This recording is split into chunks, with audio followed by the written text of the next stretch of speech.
Sure. Okay. Yes, I've asked Dina Vatsala, who is the host, and Yes, who's Prabhu. very kindly recording. agreed, to. You have, right, Prabhu? Okay, that's Yes. fine. So it's being recorded. It's being recorded. So a quick recap. If you remember in our first session, what we did was we wanted to start the foundation of Bhagavatam, which is traditionally done by remembering Vritrasur, the great demon who was actually a devotee. And from him, we learned how important it is to have the right attitude to approach anything in life. And with the attitude, so many things which are difficult can actually be surmounted. Then following that, we spent one session trying to understand the glories of Srimad Bhagavatam, why Bhagavatam is so special, why Bhagavatam is so practical, what is the potency of Bhagavatam, and how Bhagavatam is described by the scriptures, and where does it stand in all the field of our Vedic understanding and knowledge. So I think that also will help us to have a context of why Bhagavatam is so special. And also the link between Bhagavatam and Bhagavad Gita, which is very important because you have spent a very good, solid time with Sadbhuj Prabhu discussing and understanding and assimilating all the essential principles of Bhagavad Gita. So it is a natural flow for us to study Bhagavad Gita and to study the Bhagavatam. Of course, we all know that the proper study of any scripture should be a daily study. And that's why daily we would still encourage all of you to please read Bhagavad Gita daily. Every day, at least one shloka we should sit down with and we should study. And that shloka that we are studying is our appointment with Krishna. It is that time of the day when we have nothing else but our attention and our attraction is diverted to nothing else except to the Lord. And that's why these scriptures present a wonderful opportunity for us to absorb our mind, which by its nature can be so flickering, but to bring it back somehow to its original position, which is the resting place of the mind is actually at the lotus feet of the Lord. And that is why I also request all of you, if you can, to please try, if you can, to read Srimad Bhagavatam. Some of you may have the physical books with you. I wish there was no lockdown, we would have met and I would have shared. If anyone was interested, we could have gotten you the books on Bhagavatam. But the good news is Bhagavatam is available online. If you go into Vedabase, Vedabase, Vedabase, if you click it, you find that the entire Bhagavatam, everything that I have gotten in the form of the slides are all actually coming from the actual scripture Bhagavatam. So feel free, to look it up. Sometimes there'll be references to verses within these discussions we have. You're always free after that to go and look it up. And that would be very helpful actually. So we are now going to look at the first canto of Srimad Bhagavatam. The first canto of Srimad Bhagavatam has 2 or 3 major themes and what we would call pastimes or stories. One of the great themes of Bhagavatam is about how Bhagavatam came to be spoken. And it involves the story of King Parikshit. And that's why it's logical for us today to spend a bit of time understanding why Prakshit Maharaj is so important and what does Bhagavatam have to say about him. Today we will spend maybe about 45 minutes on Prakshit Maharaj, but just one episode on him. And then the following week when we meet again, we'll go on to another episode about Prakshit Maharaj, which is actually found also in the first canto. So we will spend maybe 2 sessions on Prakshit Maharaj.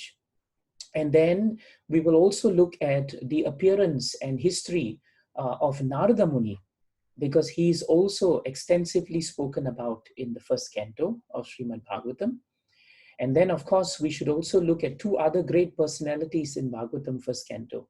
One of them is Vidura, when he meets Dhritarashtra, and the other is Bhishma Dev, when the Pandavas come and see him. All of these great episodes happen in Bhagavatam, especially the first canto. One other thing that I should share with you is, all the acharyas tell us that the first canto of Bhagavatam is considered to be extremely essential. because it represents the lotus feet of Krishna. Krishna's lotus feet and the first canto are non-different. And they are the foundational points of the entire Bhagavatam.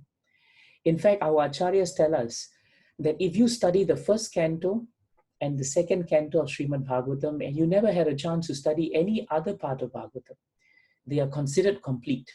That's how powerful and how great the first two cantos are, right? The second canto of Bhagavatam has less pastimes and more philosophy, but the first canto of Bhagavatam has plenty of pastimes and philosophy. So let's immerse ourselves today for a while in the glorious pastime of Prakshit Maharaj.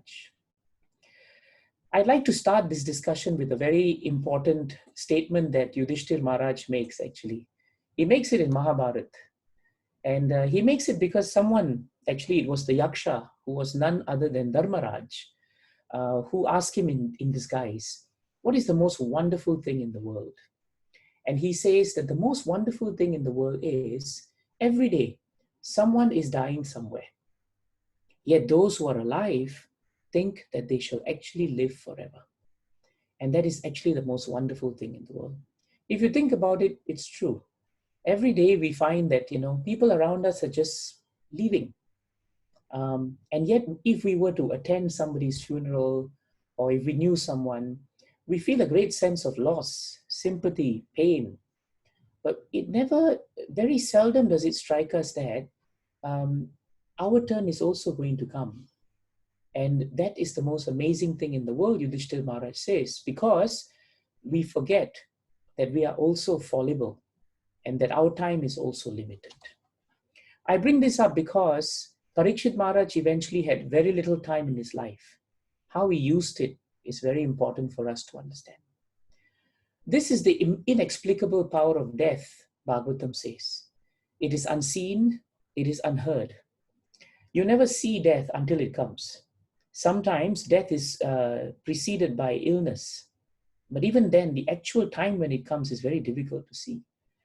Bhagavatam also tells us that death is unheard of because death can come very quietly. Just when someone seems to be all right, it can actually come. Just when someone seems that he's about to leave, it may not happen. But then when it happens, death comes with a sense of finality. And it takes away from us everything that we love and everything that we cherish. Sometimes we are the ones who go, and sometimes we are the ones who are left behind. But the question Bhagavatam asks is very nice. If death is the end of everything in this world, then can death itself be the end? Can it be ended? Can we stop this cycle of birth and death?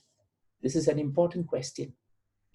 And one man proved it in Bhagavatam, how he could actually conquer this terrible death, how he could actually be victorious even in the face of death that was coming.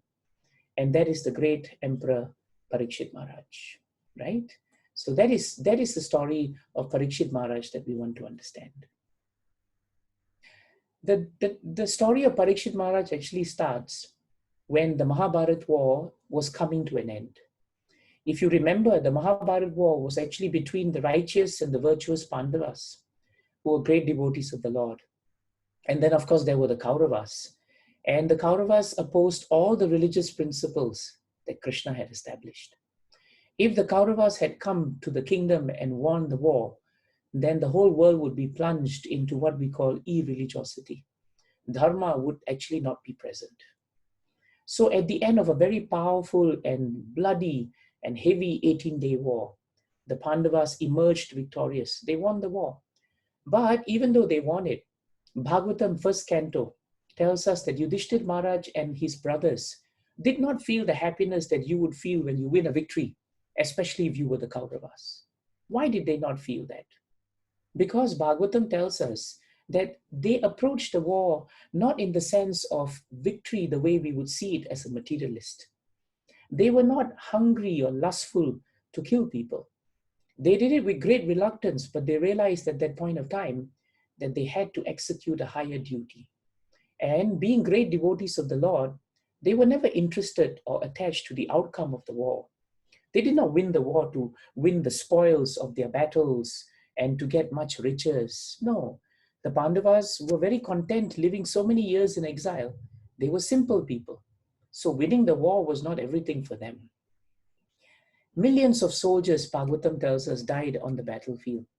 And in fact, the Pandavas actually felt very bad that even though they tried their best to avert the war, and if you read Mahabharata, you will know how many attempts were made to avert the war, the results eventually was actually catastrophic.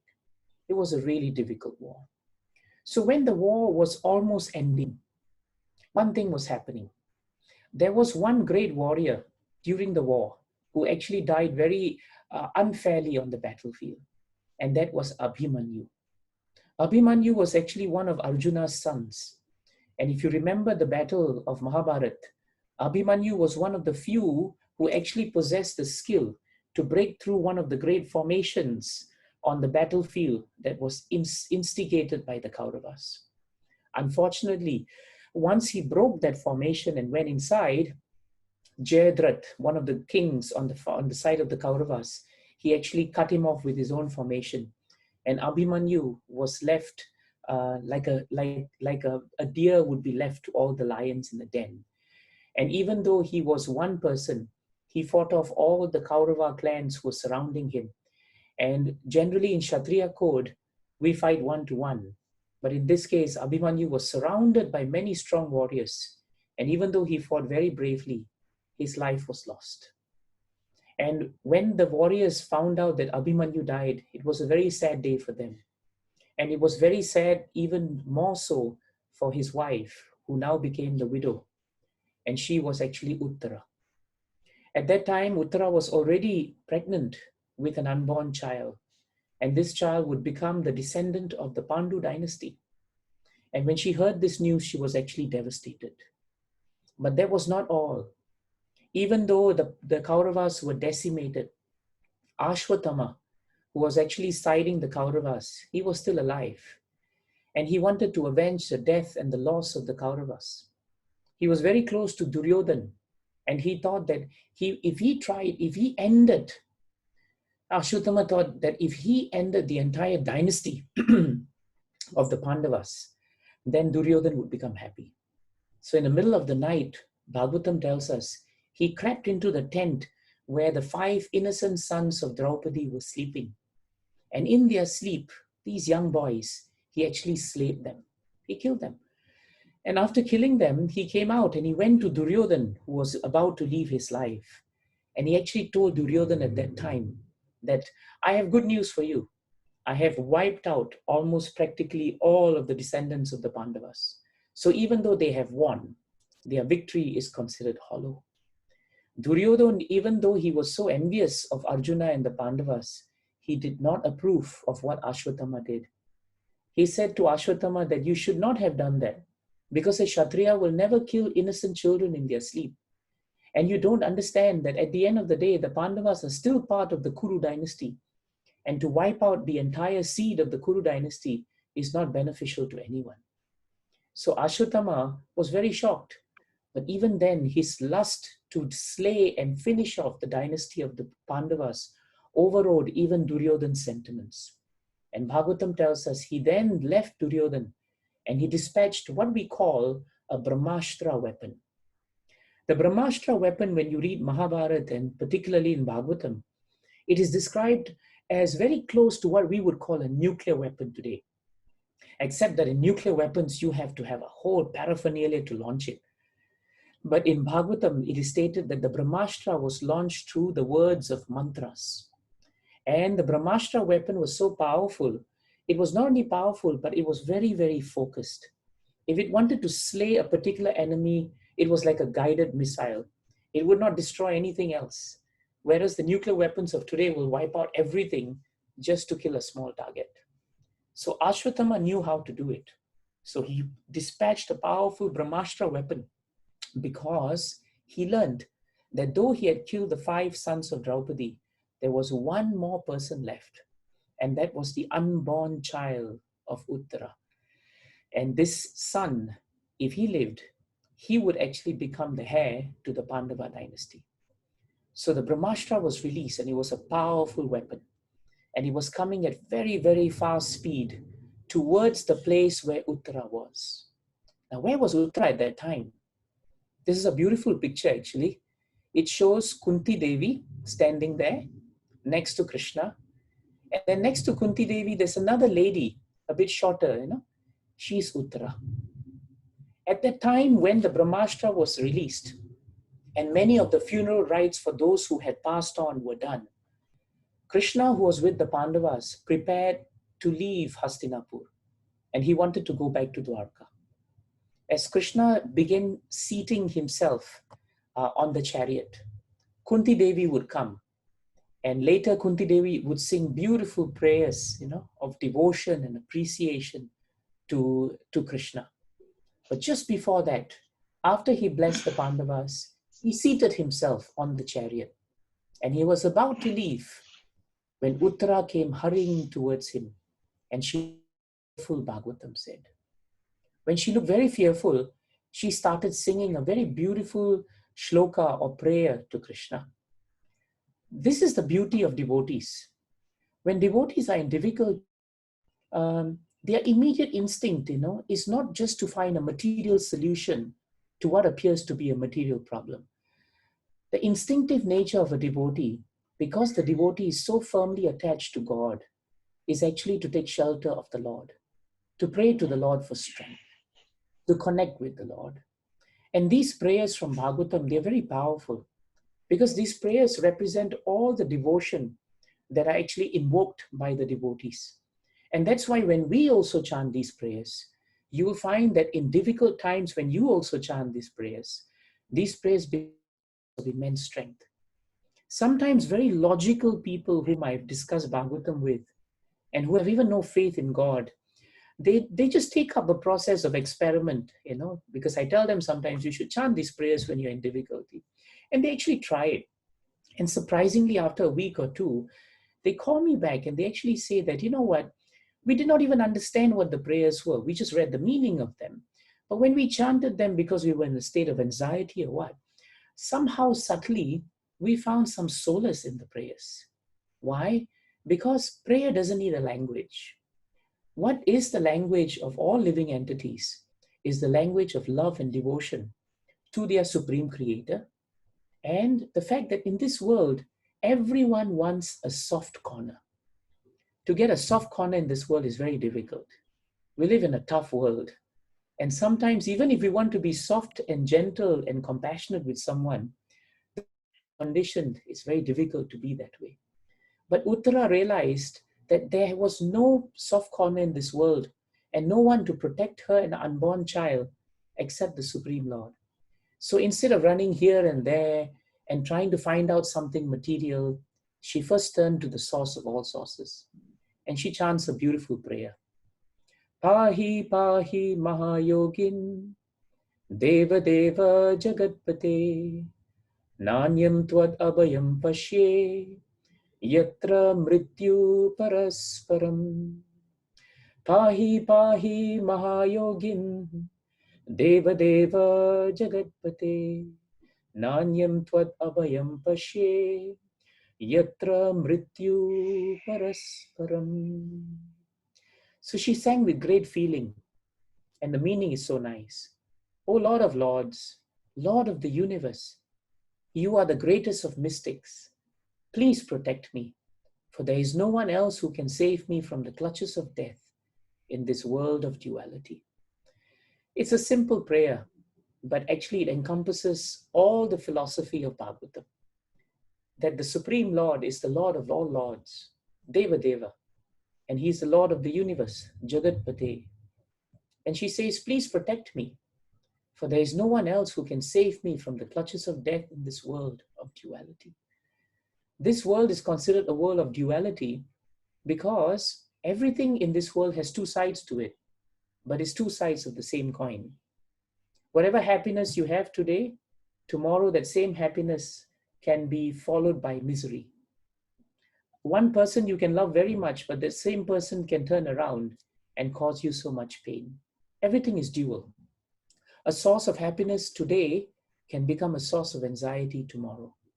So that's why Uttara was correct in actually looking at this world and stating it correctly. And I think it's an important point for us.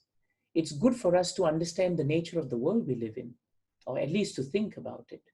When we understand this world is very dual by nature, the advantage of it is we don't become too attached to that which comes, because we understand that which comes and which is material can also be a source of happiness, and sometimes it can also be a source of distress. So we accept it as time comes, but we don't become so attached to it. So Uttara's prayer was very powerful.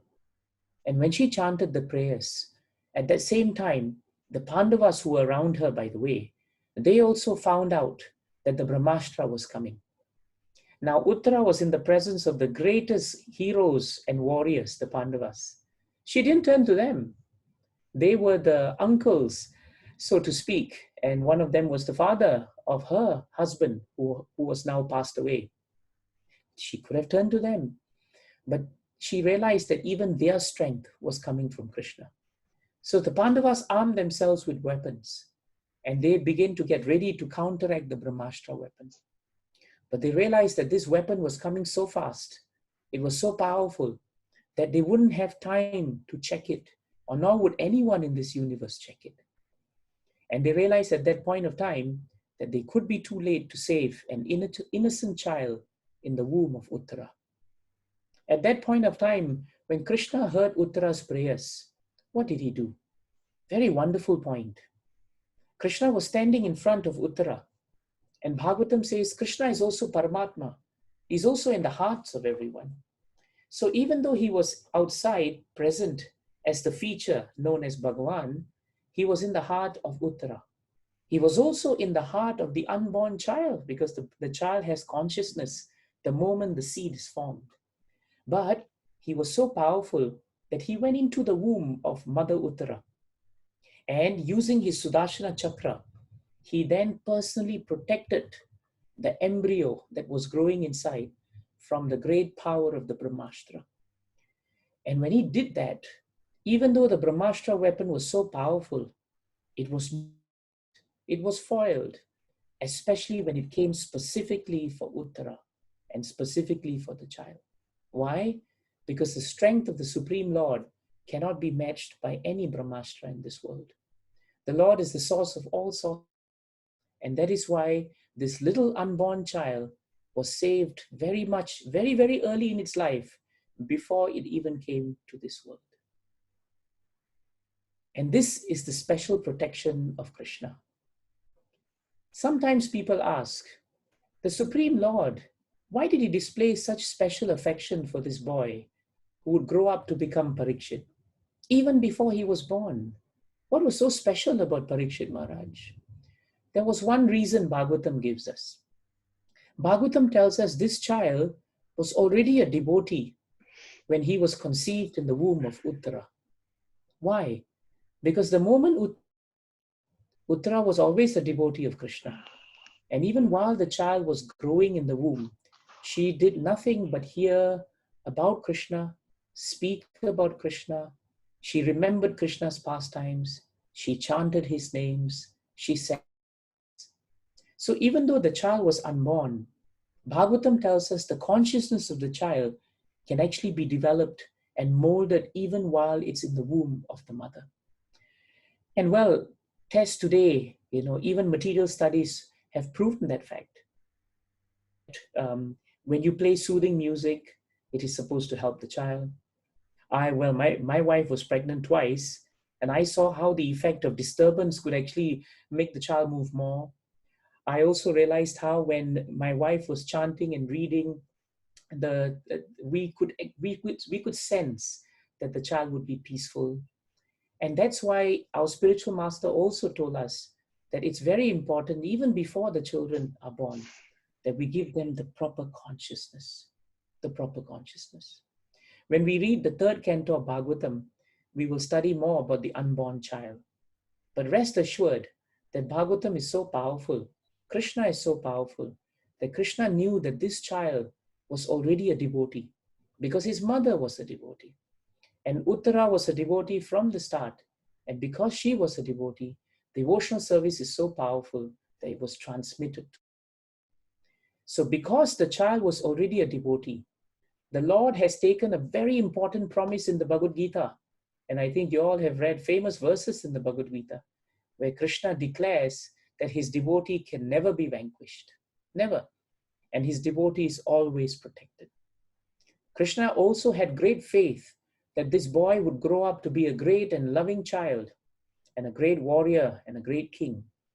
He would grow up to be an exemplary personality. And that's why Krishna gave him darshan even while he was in the womb. So not only did Krishna come and protect Prakshit Maharaj, but by protecting him, he gave that little unborn child the chance to see the Lord even before he was born. It's a very nice point from Bhagavatam. Now, I'm going to give you a purport from Bhagavatam that describes to us at this point of time a very interesting quality of Krishna. It is known as the special protection of the Lord. In the purport, Srila Prabhupada says this. He says that Krishna took up his weapon. What was the weapon? The weapon was the Sudarshan Chakra. Krishna took up the weapon even though the battle of Kurukshetra was not technically over yet. It was almost over, but a few elements were still around. And what was Krishna's agreement during the Mahabharata war? The agreement was Krishna would be neutral. The agreement was he's not supposed to pick up any weapons. So Krishna had made a promise that he would not interfere. And in one sense, the Kauravas were relieved, because if Krishna had been fighting in the war, they were afraid that with his power and he being the supreme personality of Godhead, there wouldn't be a war. He was that powerful. But Krishna decided that he would rather protect his devotee and break his vow, because he's known as Bhakta Vatsala. This is a special feature of the Lord. The Lord is known as one who loves his devotees. And he preferred to be someone who could protect his devotee or love his devotee than just to be a moralist and say, well, I have a vow and I'm not going to keep to it. Krishna is so interesting because sometimes he sets a particular standard and then he breaks it out of love for his devotees. That is why sometimes Krishna is seen in a three-banded form. He is known as Tribhangi, meaning to say that even though the Lord may take a vow, but when his devotees are compromised anywhere, he is prepared to always protect them. Like a kind father may say to his son or daughter, no, I'm not going to help you with your business. You're on your own. But the moment the father sees that the son or daughter is in trouble, he forgets his vow, because the overriding priority of the father is the love for his child. And that is why sometimes it's important for us to remember that the Lord is intensely personal. That is why he's always prepared to protect his devotees. And you notice that the devotees are also intensely personal. And that is why they always turn to the Lord for protection. When you have a very loving relationship between two persons, even in this world, there are no formalities between us. It is the love for each other that overrides material considerations. And that is what Krishna does. So actually, he broke a vow. He was not supposed, until he left for Dwarka, he was not supposed to touch a weapon. But he did it. In fact, he did it twice in Mahabharata. He did it once when Bhishma Dev was coming with the wheel. And he protected, when Bhishma Dev was coming, he took a wheel. The Lord took a wheel. He's known as Ratangapani. He took a wheel and he wanted to protect Arjuna. And Bhishma Dev fell at his feet and he was very, very happy. And now just before the war ended, he again stood up to protect. And he protected Prakshit Maharaj. So this is just something that Bhagavatam emphasizes a lot in the first canto. And I think it's important for us to take away why Krishna is so special to us. Because he's actually Bhakta Vatsala. Now let's look at the life of Prakshit Maharaj after he was saved. Prakshit Maharaj was born. And though he was supposed to be doomed by the Brahmastra, his life was saved. And when he was born, Bhagavatam tells us that even though he was born, at a time, it was not very auspicious because it was the end of a terrible war. All the astronomical influences, the stars, all the planets, they all to herald his auspicious birth. So though he was born in a troubled time, because he was touched and protected by the Lord, the troubled time turned out to be auspicious. This is also an interesting point, because when you read about the birth of Krishna, and we use the word birth very loosely, because actually Krishna appears. He's not born, because he doesn't die. When Krishna was about to appear in this world, all the stars and constellations lined themselves up to create the most auspicious time. Sometimes people say, oh, Krishna was born at a very auspicious time. But actually, it's the other way around. When Krishna was born, even the signs decided to display auspiciousness. Because when the appearance of the Lord comes, he's auspicious. Bhagavatam and the study of Bhagavatam allows us to actually experience the appearance of the Lord even during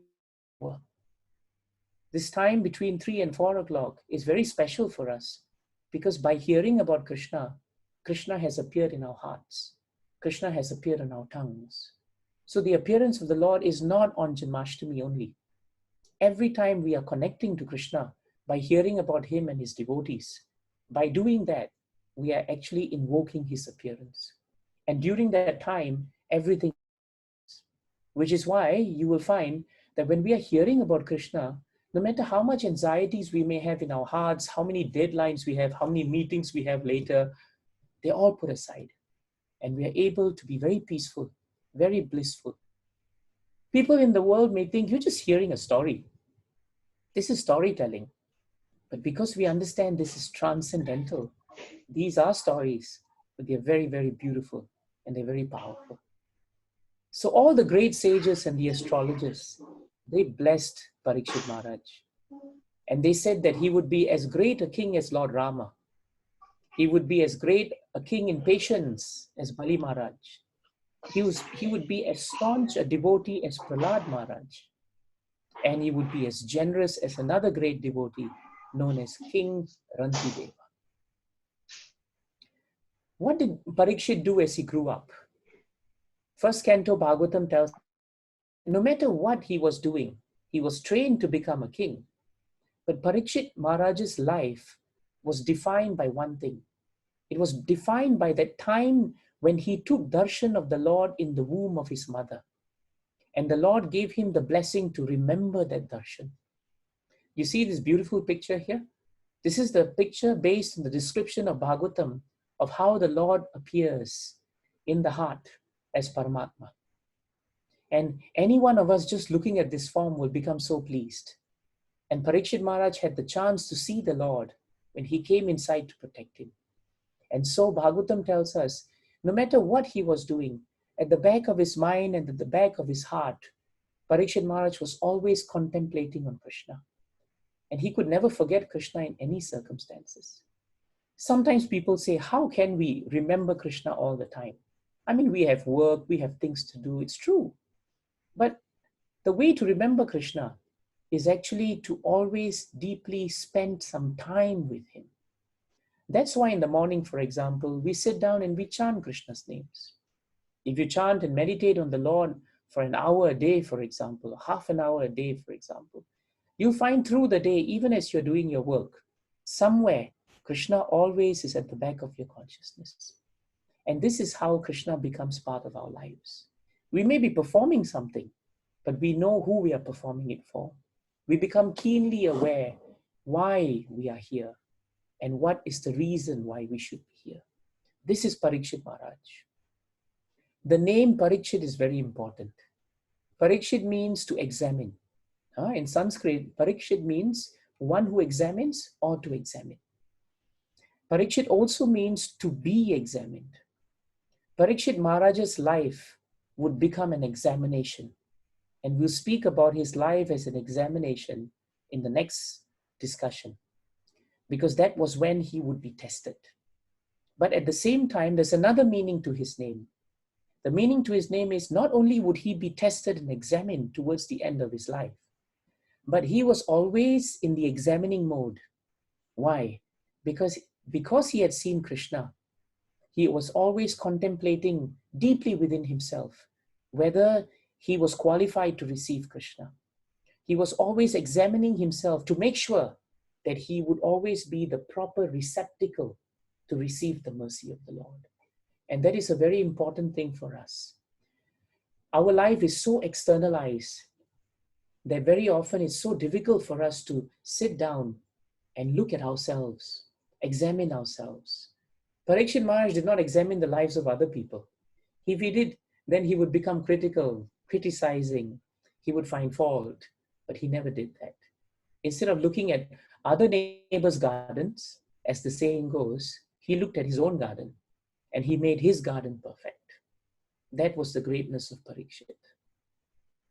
And so the life of Parikshit Maharaj became very interesting at the time when Krishna had left Hastinapur. And Bhagavatam says in the first canto, Krishna then, having finished the Mahabharata war, having established the Pandavas, having made sure that Dharma was present in this world, Krishna decided to leave for his supreme abode. When he left for his supreme abode, all the great devotees of the Lord, like the Pandavas, they felt great separation. And they also decided, now our time is also up. Why should we stay on now that Krishna has finished his work? The Pandavas had done their part. They had followed Krishna's instructions. And so they decided, let us install Parikshit Maharaj to rule the earth. He is a young man. He has all the qualities of a great devotee. Our time is done. Let us now go back because Krishna has gone back and we want to spend time with Krishna. And so Bhagavatam tells us that Parikshit Maharaj was enthroned as the emperor. And at that time, the whole world was under one kingdom. That's why in Mahabharata, when you hear the word Bharatvarsha, it doesn't just refer geographically to India. In Mahabharata, Bharatvarsha literally means the world. Because at that time, geographically, this world was considered to be under the Bharat dynasty. So Parikshit Maharaj took over the kingdom, but he was never proud. He was a great exemplary ruler. He performed great sacrifices for the benefit of his subjects. And his sacrifices and his ruling of the kingdom was so great, Bhagavatam says, that even the Devatas would come and they would appreciate it. And even the common people in his kingdom could see the Devatas. In other words, even his subjects were very, very exalted. But now it's important for us to realize the timeline.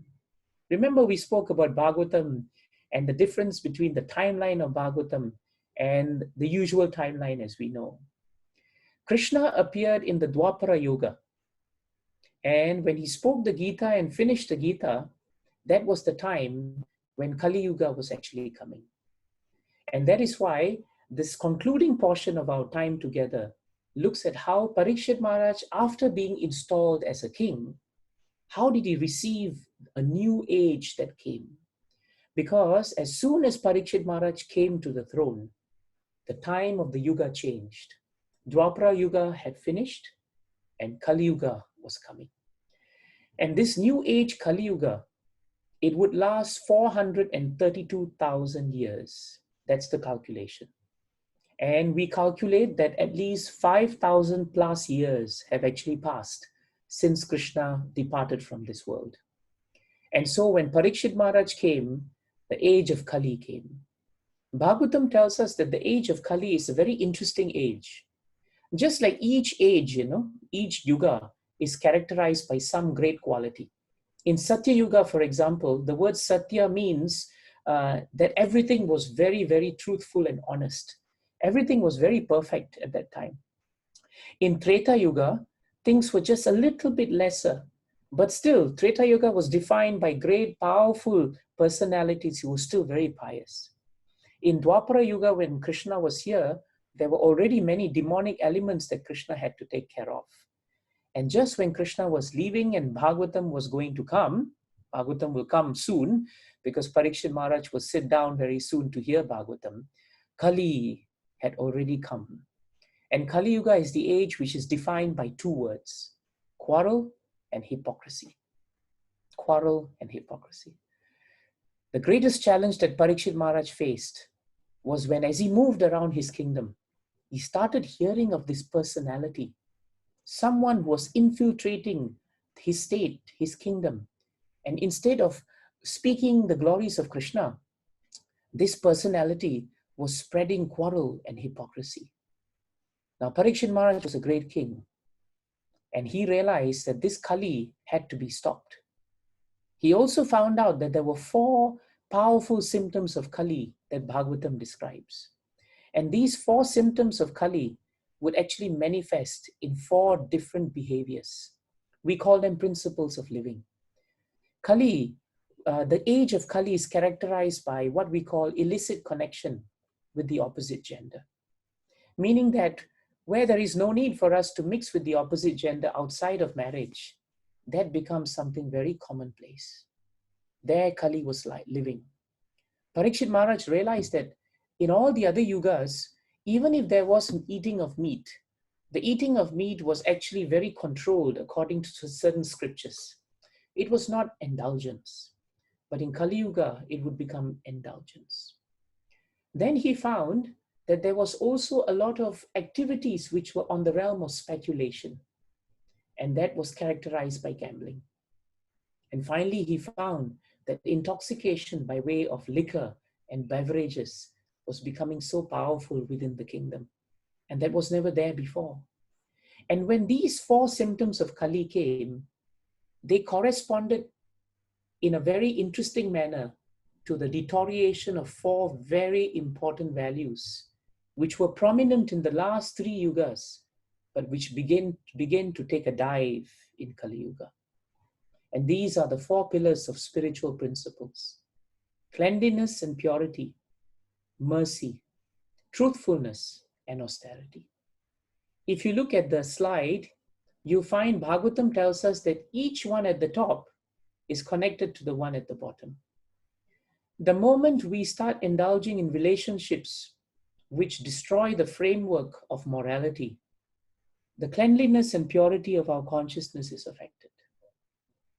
The moment there is excessive violence in the form of killing animals to such a point where, it is really destroying not just the animals, but even our environment, then the element of mercy is compromised. When there is gambling and there is a heavy indulgence in speculation, then you find that truthfulness is compromised. And where there is a great attachment to intoxication, you find the ability to be straightforward, sober, and austere, and to control the mind becomes very difficult.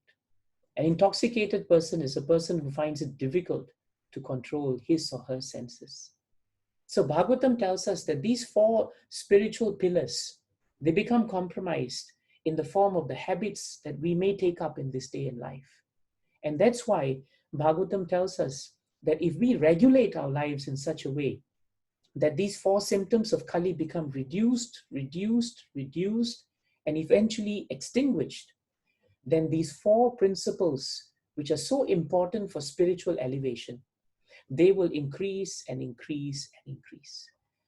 It is not something that will come overnight, but it is a change of lifestyle. But Parikshit Maharaj saw this happening in Kali Yuga. Bhagavatam tells us that Kali Yuga is characterized by a few other symptoms. And this is the verse that tells us that.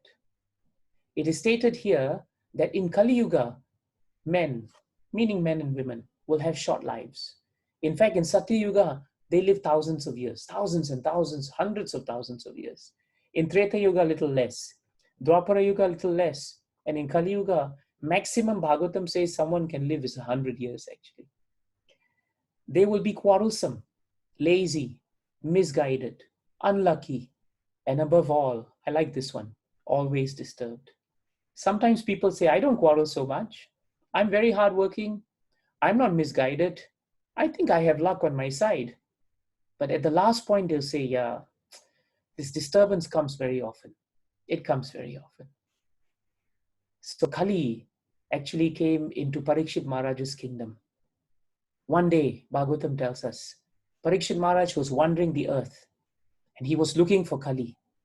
And he saw from far a man dressed up like a pious king, looking very pious, very Kshatriya-like. But what was he doing? He was doing anything but something pious. He was mercilessly beating and pounding a cow and a bull. And this is the symptom of Kali Yuga. In Kali Yuga, it is stated that what we see is very often not what we are. We may present something, but internally, our consciousness may be very different. That's why to become part of Bhagavatam and to become part of spiritual life, there must be congruence between what we feel inside and what we express. And this is why Kali took the disguise of a great king.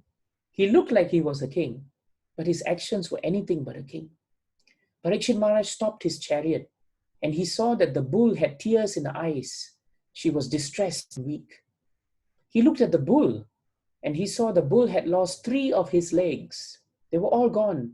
There was only 1 leg on which he was on. And he was trembling, and out of fear, he was actually urinating. The cow looked very poor, and she had no ability to give birth to any calf because she was beaten by this man. And they both looked very frightened because they had no protection. So Prakshit Maharaj then came down and he turned to the cow and bull. And like all proper kings should do, he told the cow and bull, "Tell me now who has done this to you. I saw this man threatening and hitting you. But now positively identify who is the punisher and who is the perpetrator of this terrible crime." The bull and cow replied amazingly.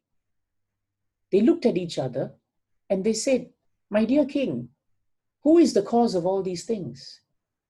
Who are we supposed to blame? Everything that happens in this universe happens for a cause. Are we supposed to blame somebody now? And if we blame someone now, will our condition of distress be relieved? Birth, death, old age, and disease will still continue.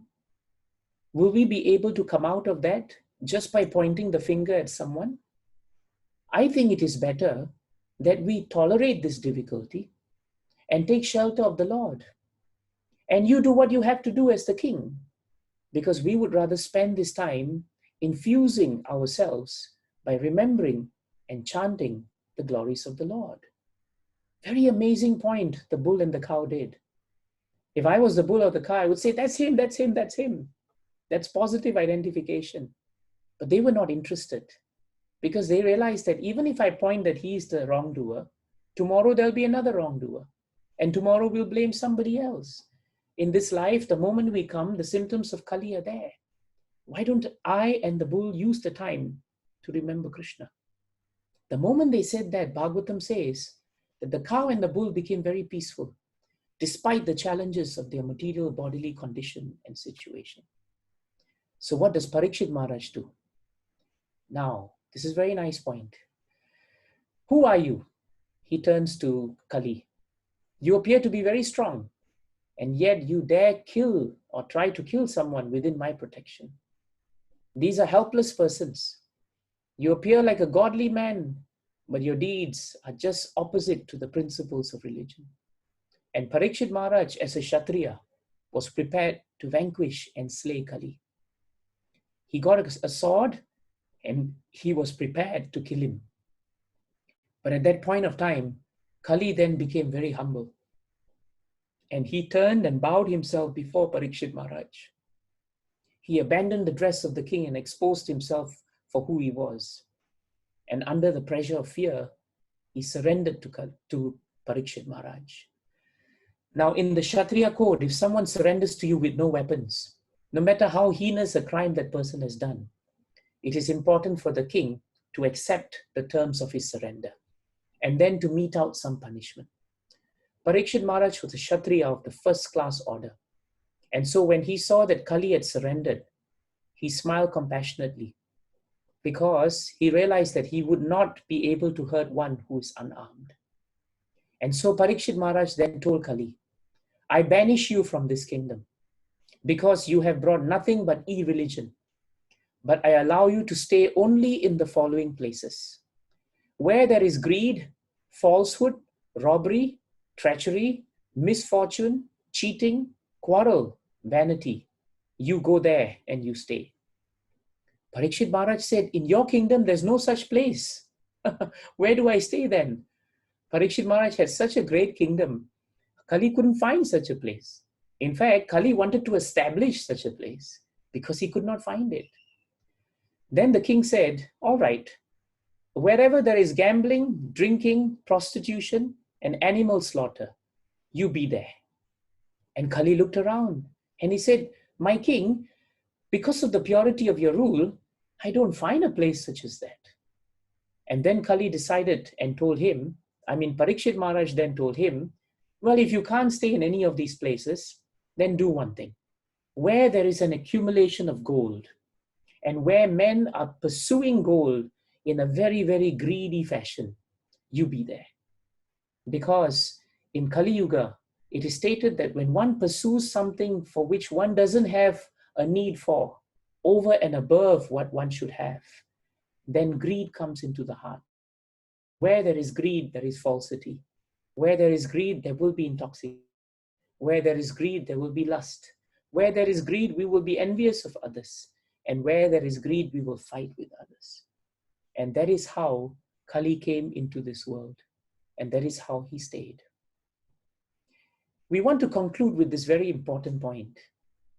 Parikshit Maharaj therefore said that wherever the 4 regulative principles are followed and where Krishna is remembered, then even though this is Kali Yuga, an age of quarrel, disturbance, and immorality, these 3 things cannot touch devotees. Our consciousness are not touched by Kali.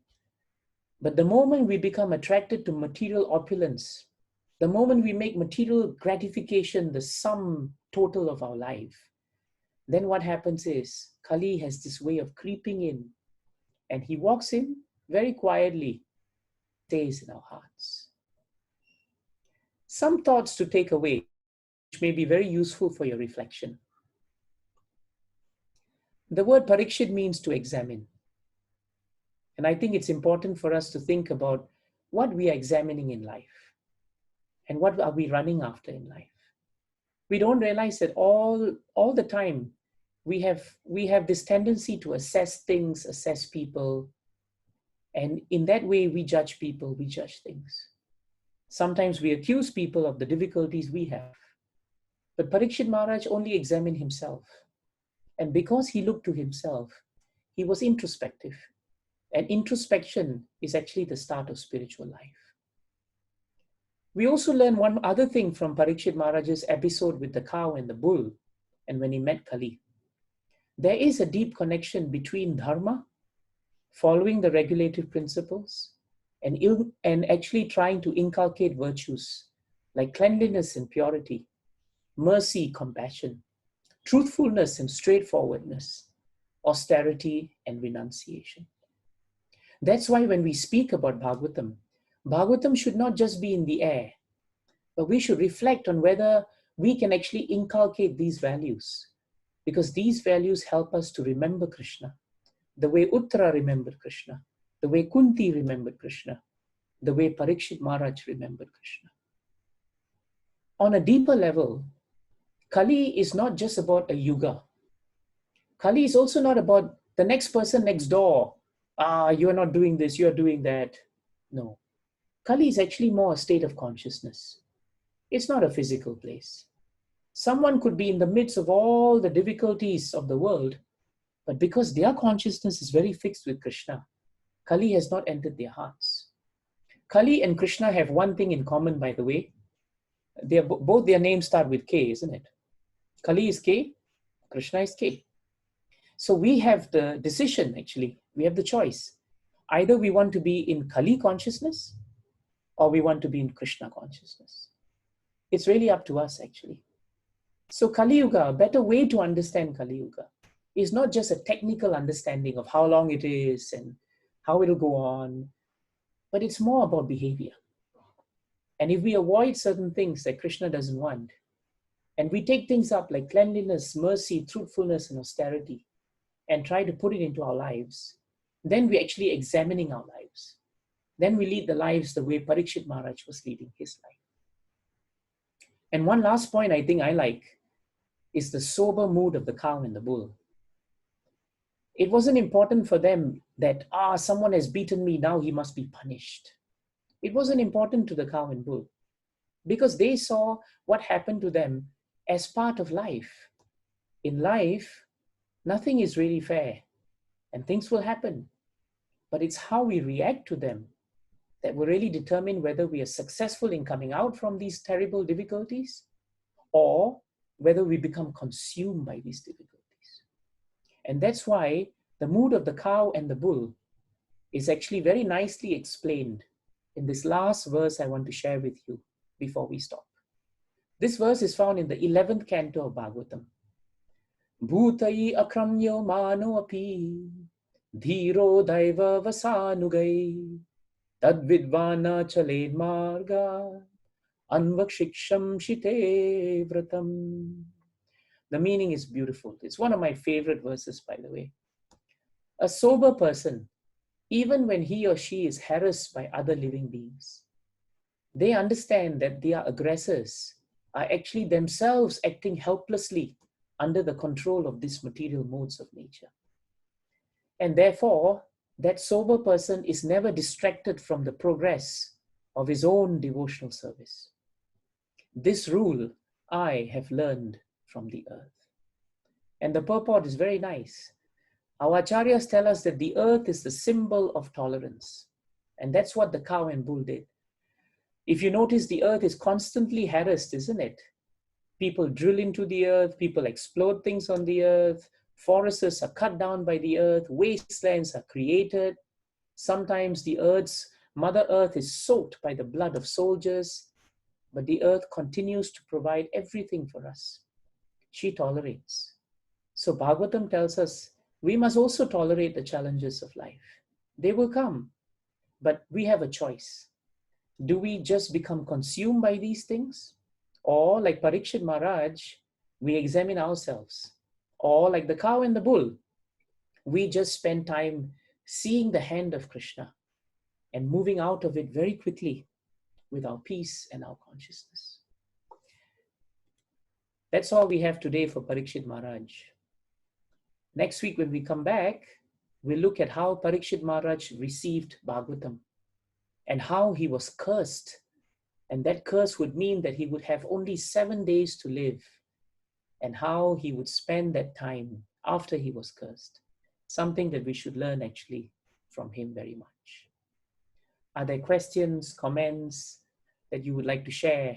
I would be very happy to hear. Some realizations would be really good also.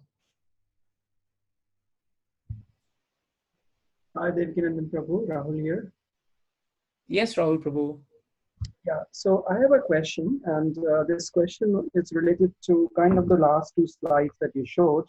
And you mentioned that we have a choice. We can either be in Kali consciousness or Krishna consciousness. And then you also showed that slide in the end where you mentioned about a evolved soul basically knows that even those who are inflicting these pains on us are also acting under the influence, right? So what I want to ask you is that when Krishna established, or Pandava established Prakshit Maharaj as the king, and the idea of that was that righteousness will be established on this planet, but the age of Kali was already coming, right? So Yes. and then everything was being done to kind of diminish the impact of Kali. So it is a bit like, you know, somebody is dying and doctors are trying very hard to somehow save the life of that person, which is fine. But if you look in the grander scheme of things, the people who are unfit, who are disease prone, they have to be cleansed so that the humanity as such evolves, right? That is how, unfortunately, biology works. So my question is kind of related, that we are coming together for this gathering. We are trying to understand its spirituality, but there is the age of Kali around us. So what is the purpose of doing all this when Kali is all powerful and we will slowly degrade? So why are we doing this? What is the ultimate purpose? There are two ways to answer the question. I guess one simple way of doing it is, from the day we are born, we know we are going to die. So if we think that way, then what is the purpose to live in any which way? What is the purpose of gathering things, becoming happy, having wife, children, having a house? We know we are going to die. It's a bad bargain. Why should we then continue to do anything? Because we realize that even though the body will go, our consciousness can still come out of this intact if we follow a certain way of living, if we follow a certain way of connection with who we really are and not this body. So in that way, Prabhu, that analogy can be helpful, because if you look at this universal body of the world, it is infected by a disease called Kali. We could either succumb to the disease and say, well, Kali is there, so what's the point of anything that we are trying to do? Or we could stand up as all these devotees did and said, even and despite Kali's influence, the real challenge and the beauty of life is that we still have the possibility and the ability to be peaceful, to have a different level of consciousness, even though the atmosphere around us seems to be driving in the opposite direction. So I guess it's a choice that we could make. But if we decided, for example, that, well, let's be fatalistic, we're going to die anyway, so what's the point of doing anything? Then life has lesser meaning to it. But if we realize that, you know what, Kali is more than just an age, it's a state of consciousness. And I decide what state of consciousness I have, because Krishna has given each one of us independence. And it's up to us to use that independence willfully and in the way that it can bring peace and happiness to us. So I guess it comes down to how we want to see it, what lenses we want to use. Srila Prabhupada described living in this world as making the best use of a bad bargain. And I think that sums up how we have to live in this world. We're born into what we call a bad bargain. It's a difficult time to live in. Even if you don't talk about scriptures, every generation that comes, our forefathers had it, in a certain way, our parents had it in a certain way, and then we have it in a certain way, and then we think, oh my God, at this rate, how will how our children survive? But we know that when they come, we have to give them the best of a bad bargain, and they will find something. So I guess the challenge of living a life that you want becomes sweeter when you face challenges like Kali Yuga. And you don't take for granted the fact that this wonderful process of becoming peaceful in this world is available. And through practice, through association like this, it is actually attainable also. Does that help, Prabhu? Yes, thank you. So great question. Thank you, Prabhu. Namaskar, Prabhu. Neha here. Neha Mataji, namaskar. Prabhu, not so much of a question, but an observation. When you mentioned this, that the name of Kali and Krishna start with K, and it's like our devotion or our prerogative to decide who to dwell upon. I just happened to see that in Treta Yuga, when Ram Avatar was there, even then the other counterpart was named as Ravan. So, Yeah. and even Kans and Krishna share the same alphabet of their name. So Yes. is it like a coincidence, or is this a way of subtly telling us that it's a choice that we have to make in our lives? Who do we relate to? Who do we want to ponder upon? And how do we take our life in a certain direction? I like the point you brought up, Mataji. And I think that nothing that Krishna arranges for us is actually an accident. Everything is an arrangement. And if we can link the dotted lines that come, I think the takeaway from what you give is very important. Krishna always gives us a choice. We can either go the way of Ravana, or we can follow in the footsteps of Lord Ram. We can take shelter of Krishna, or we can be conscious the way Kamsa was conscious of Krishna in such a demonic manner, in such an unfriendly manner. So I think it's very important. Every time in Bhagavatam, what you say comes across. Every devotee in Bhagavatam has a choice. They could either have decided that we would just drop everything and go one path, or they could take up devotional service and do something else. And I think that's a very important and powerful attraction for devotional service. In devotional service, there's no such thing as compulsion. We can't put a gun to somebody's head and tell them, oh, now you must have love for God. In fact, the element of bhakti is voluntary endeavor. One of the most important elements of bhakti is that our endeavor must come from us. It cannot be forced. Because the element of love is, you can't put a gun to somebody's head and tell that person, now tell me that I love you.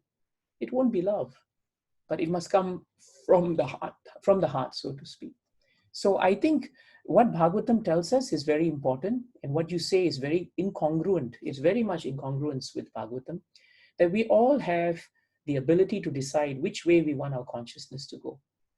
And very often, as we discussed the last discussion, very often the demon and the devata are both in us, especially in Kali Yuga. They're in the same place within us. We have the ability to decide whether we want to go with Kali, or we have the ability to decide that we want to go with Krishna. And the way to do that is to examine ourselves, and that is Parikshit. So this point of Prakshit Maharaj and his consciousness and the consciousness of Kali, and how they clashed in this past time, and how Prakshit Maharaj after this, in the next discussion, would go on to be cursed, but how he made the choice after he was cursed, what to do with his life, is what we are discussing actually. So thank you for sharing that with us, Mataji. Thank you, Prabhu.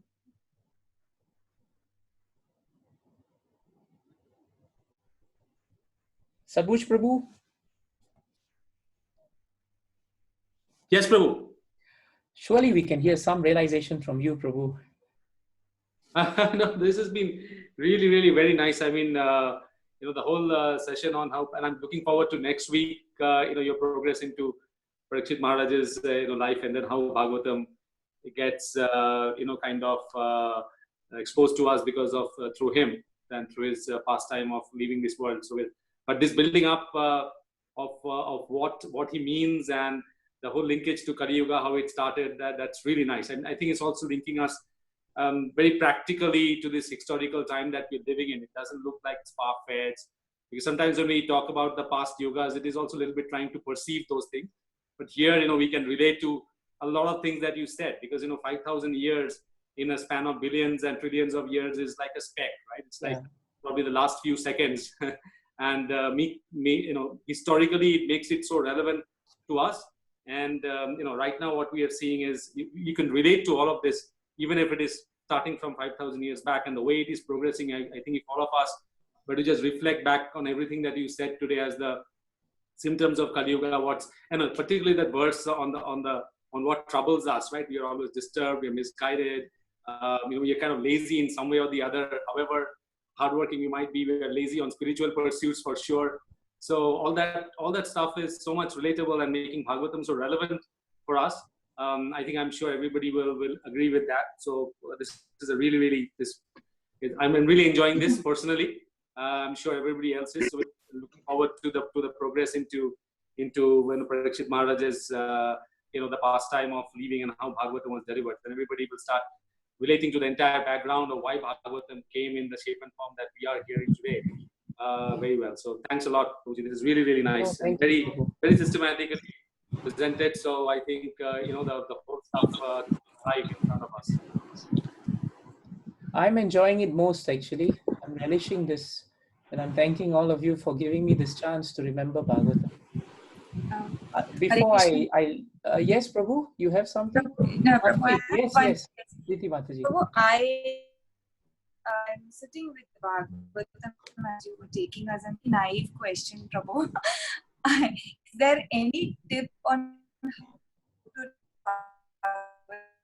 to Sorry, I just missed you there, Mataji. You're breaking up. But yeah, so to catch up with as on the different paragraphs on the purport, but I was unable to how does one read Bhagavatam? Is there any way do we go one purport at a time? Is there any particular way or anything that you could tell us on reading the Bhagavatam? Sure. I can tell you very quickly that the best way to read Bhagavatam is the way you're reading the Gita. You start from one shloka, read the shloka, chant the shloka first. And chanting is very nice. Chanting actually, in the chanting is Krishna. So the reason why we chant the shloka is Krishna purifies our mind. And he purifies the vessel of the mind. So after chanting the shloka, have a look at the word-to-word meaning very quickly. because the word-to-word meaning gives you some idea about some words which are very important. But if you don't have time, that's okay. Chant the shloka, read the translation, and then read the purport. What I do, Mataji, is I keep a notebook with me, and that notebook is only for Bhagavatam.